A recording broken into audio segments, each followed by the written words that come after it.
ये किस किस को कैद करूं के नाम से ये कैंपेन है और दिल्ली में वो सारे लोग इकट्ठा हुए हैं जो आज की डेट में जो हक की लड़ाई लड़ते हुए जेल में कैद हैं, जिन्हें किसी झूठे मुकदमे में बिना किसी आरोप के साबित किए या कोई न्याय की लड़ाई लड़ते हुए, सरकारों से सवाल पूछते हुए या कोई भी संवैधानिक बात करते हुए जो भी काम कर रहा था, उनको डरा करके उनकी आवाज़ को रोकने के मकसद से लंबे समय से बहुत सारे लोगों को जेल में बंद कर दिया गया है। आज इस प्रेस कॉन्फ्रेंस के जरिए उन सारे लोगों की रिहाई की एक मांग की गई और ये उम्मीद की गई इस मुल्क के न्यायपालिका से संविधान को मानने और उसकी रक्षा करने की जिम्मेदारी जिन संस्थाओं पर है उनसे, कि आप कम से कम आप भी ये देखें कि जेल में जो लोग कैद हैं उनको कितनी अमानवीय परिस्थितियों में रखा जा रहा है और जो काम पुलिस का है वो पूरा नहीं हो पा रहा है, गुनाह साबित नहीं है, लेकिन फिर भी इन सारे लोगों को अमानवीय परिस्थितियों को झेलना पड़ रहा है। उनकी तत्काल रिहाई के लिए ये प्रेस कॉन्फ्रेंस रखी गई है और इसमें उन सारे जेल में कैद तमाम साथियों के घर वाले भी शामिल हुए। उन्होंने वो सारे किस्से बताए कि कैसे उनके ऊपर क्या क्या आरोप लगाया गया और उनको जेल में बंद किया गया है और उसके बाद कैसे सुनवाई भी नहीं हो रही है और न्याय भी नहीं मिल रहा है। और इस वजह से यहाँ पर यह उम्मीद की गई कि उन सारे लोगों को तत्काल रिहा किया जाएगा और कम से कम इस देश में इतना लोकतंत्र तो बचा रहे कि न्याय की जीत हो। ये इस प्रेस कॉन्फ्रेंस का मकसद ये है कि जो न्याय है वो हो और सबको बिना किसी जाति धर्म को देखे हुए उनकी जो मेरिट है उसके आधार पर न्याय किया जाए। और इन तत्काल तमाम राजनीतिक बंदी हैं, एक तरह से इन सारे लोगों के सवाल राजनीतिक है, इसलिए इनकी गिरफ्तारी भी राजनीतिक है। उन सारे लोगों को रिहा किया जाए, इस मकसद से ये प्रेस कॉन्फ्रेंस रखी गई। लक्ष्मण सर, बोला जा रहा है यूएपीए प्रसाद की तरह बांटा जा रहा है, अभी लोकतंत्र चंद सांसें गिन रहा है, तो क्या इस पर भरोसा जताया जा सकता है? खालिद सैफी जैसे अंदर है, शर्जील इमाम है, तमाम लोग अंदर है यूएपीए के तहत, मगर देखा जाए तो खान नाम ही क्यों जो है वो एक टैग लग चुका है। जी, दोनों बातें हैं। एक तो ये कि हमसे अगर ये पूछा जाए कि हमें भरोसा बचा है या नहीं, तो हम तो संविधान को मानने वाले लोग हैं और हम तो आखिर तक संविधान पर भरोसा रखेंगे, संवैधानिक संस्थाओं पर भरोसा रखेंगे और ये उम्मीद करेंगे तमाम शिकायतों और नाराजगियों के बावजूद हमारी उम्मीद और हमारा भरोसा यही होगा कि संविधान जीते, नियम कायदे कानून जो बने हैं, जो किताबों में लिखे हैं, वो ज़मीन पर उतरे और अगर कोई गलत साबित हो रहा है तो आप उसे सज़ा दें और अगर कोई गलत नहीं है, गुनहगार नहीं है, तो ट्रायल करो, आप चार्जशीट तो फाइल करो, आप सुनवाई करो और इसको कम से कम न्याय के भरोसे हम जीतें। अब जितने भी तरह की ये कानून है, इस पर लंबी बहस हो चुकी है, हम जानते हैं कि नियम कायदे कानून किसके लिए होते हैं और उसको कैसे लागू किया जाता है। तो उसको तो जो अभी प्रेस कॉन्फ्रेंस में सर बोल रहे थे कि एरियल बम्बार्डमेंट हो रहा है, कि वहाँ की स्टेट गवर्नमेंट को पता ही नहीं और सेंट्रल से जा रहा है, सरकारें गिर जा रही हैं सर, केंद्र से ईडी सीबीआई जा रही है, वो अपना कुछ नहीं बता पा रहे। तो लोकतंत्र किन जगहों पर बचा है?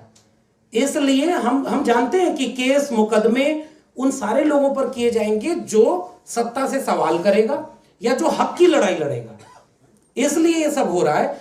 और उसका शिकार वो सारे लोग हैं, मुसलमान हैं, दलित हैं, आदिवासी हैं, छात्र हैं, प्रोफेसर हैं, ये तो सारे तबके के लोग यहाँ इस पोस्टर में आप देखें, कोई बचा नहीं है। जो जिसके खिलाफ नफरत फैलाई जा रही है वो ज्यादा निशाने पर है, वो ज्यादा झेल रहा है। बाकी जो सच बोल रहा है वो हिंदू हैं, अगर उनकी परिभाषा में कहें तो हिंदू भी तो जेल में है। प्रोफेसर हैनी बाबू तो ओबीसी समाज में आते हैं, तो ये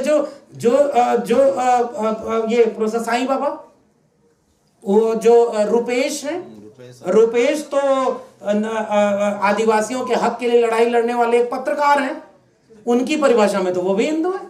सोनी सूरी कौन है? तो ये सारे लोगों पर ये अन्याय अत्याचार हो रहा है और इसलिए हम सारे लोगों की रिहाई की मांग करते हैं। 85% से ज्यादा बहुजन है सर, उसके बाद भी तमाम बहुजनों को ही टारगेट करा जा रहा है। सारे अधिकार है, उसके बाद भी ऐसी स्थिति क्यों है? नहीं, संख्या तो वाकई उनकी ज्यादा है, लेकिन अगर समझदारी नहीं है और अगर अफवाह में, झूठ में और एक खास किस्म के विमर्श में हम मोहरा बन जाएंगे कि जैसे अगर आपके सामने कोई हिंदूवादी सरकार आके कहे कि हिंदुओं एकजुट हो जाओ क्योंकि हिंदू धर्म खतरे में है। अब इस तरह के स्लोगन इस देश की बड़ी बड़ी कुर्सियों पर बैठे लोग करें। एजुकेशन पहले ही बर्बाद हो चुकी है, कोई पत्रकारिता और मीडिया का कोई सच दिखाने का अब चेहरा रहा नहीं, तो बहुत सामान्य से लोगों को बरगला करके अपने साथ रखा गया है। हम जैसे लोग, अमन पसंद लोग, ये चाहते हैं कि उन लोगों को ये समझाएं कि कोई धर्म मजहब खतरे में नहीं है, खतरे में इस देश का संविधान है। और ये सारे लोगों की जिम्मेदारी है जो संविधान को मानते हैं, वो सारे लोग एकजुट हों और सब मिल करके उस संविधान को बचाने की लड़ाई करें। लेकिन सर, मोहन भागवत ने कहा है कि हमें मुस्लिमों से खतरा नहीं, या कुछ लोग अंदर के हैं जिनसे खतरा है हमें। अब मैं आरएसएस प्रमुख को कोई इस ओहदे का व्यक्ति नहीं मानता जो कोई संवैधानिक ओहदा हो जिस पर जवाब देने के लिए हम लोग बैठे हों। मैं जानता हूं कि प्रधानमंत्री अगर कपड़े से पहचानने की बात करें तो मुझे उस पर चिंता होती है। गृह मंत्री अगर बटन वटन दबा करके शाहीन बाग को करंट लगाने की बात करें तो मुझे इस पर चिंता होती है, क्योंकि ये चुने हुए नुमाइंदे हैं। इसलिए मेरी चिंता लोकतंत्र की है। बाकी तो कोई संगठन बना है, उसके प्रमुख हैं, वो बोलते रहे, वो अपने को कुछ भी करते रहे, हमें उस पर टिप्पणी नहीं करनी। हमारी कोशिश ये है कि भारत का संविधान हर हाल में बचा रहे, कायम रहे। हमें वही सुरक्षा भी देता है, वही उसी से हमें न्याय की उम्मीद है। लेकिन सर, कहीं ना कहीं प्रधानमंत्री तो सपोर्ट है ना उधर, जो आपने कहा कि कोई लेना देना नहीं है, संगठन है, लेकिन कहीं ना कहीं बीजेपी का उधर ज्यादा तकता है। अच्छा ठीक है, इधर एक लक्ष्मण जी, जैसे अभी 2014 से सब लोगों को बंद किया जा रहा है, ऐसा क्या डर है जो इन पत्रकारों को, सोशलिस्टों को, इनको बंद किया जा रहा है? इनका रीजन क्या डर है इन लोगों से? इनको नहीं, एक बात तो ये है कि जरूरी नहीं है कि 2014 के बाद से ही बंद किया जा रहा है। सत्ता का अपना एक चरित्र होता है। ये ऑपरेशन ग्रीन हंट तो इस सरकार का नहीं है, वो पिछली बार का है। आदिवासियों पे अन्याय अत्याचार इस सरकार के पहले भी थी। दलितों के मारे जाने की घटनाएं इस सरकार के पहले भी थी। सांप्रदायिक दंगे और उसमें मुसलमानों को एक खास किस्म से देख करके कहना कि ये तो साबित करो बार बार कि तुम इस देश के उतने, ये सब पहले भी रहा है। इस सरकार में हो क्या रहा है कि ये सब काम बहुत तेज हो गया है और बहुत सांस्थानिक हो गया है। और जो संस्थान सरकारों के अलग, जैसे मीडिया, न्यायपालिका, ये किसी सरकार की नहीं होती। हमें शिकायत इससे है कि मीडिया वो सच नहीं दिखा रहे और जो न्यायपालिका है वो न्याय करे। हम ये चाहते हैं, सरकार का चरित्र जैसा है, उनकी विचारधारा वैसी है, वो वैसा काम करेंगे। हम उसके खिलाफ सड़क पर एक अपने नागरिक होने के नाते सत्ता से लड़ाई लड़ेंगे, उनसे सवाल पूछेंगे। लेकिन हम उनसे भी सवाल पूछेंगे जिनके ऊपर जिम्मेदारी इस देश के संविधान को बचाने की है। स्वतः संज्ञान लेने की जिम्मेदारी इस देश की न्यायपालिकाओं को है। हम उम्मीद करते हैं कि इस देश के जज स्वतः संज्ञान लेंगे और संविधान को बचाएंगे। सरकार को डर क्यों नहीं है सर? एक सवाल पीछे है, रविंदर।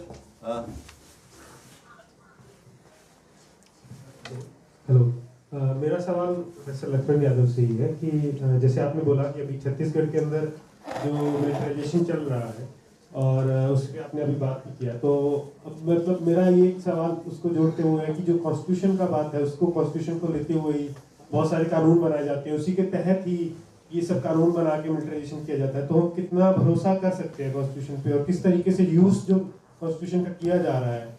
और हर जगह पे मिलिटराइजेशन है, छत्तीसगढ़ में आदिवासियों पर जो दमन है, उस पर हम आप क्या सोचते हैं?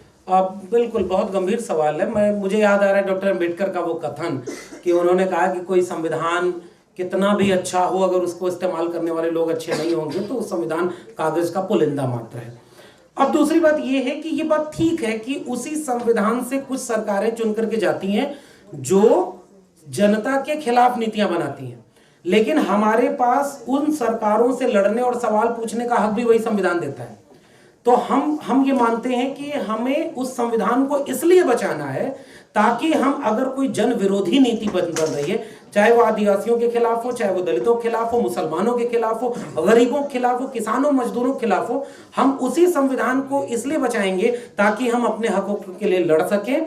और इसी संविधान से हम आदिवासियों के भी पक्ष में बोलेंगे और जहां भी दमन होगा उसके खिलाफ बोलेंगे।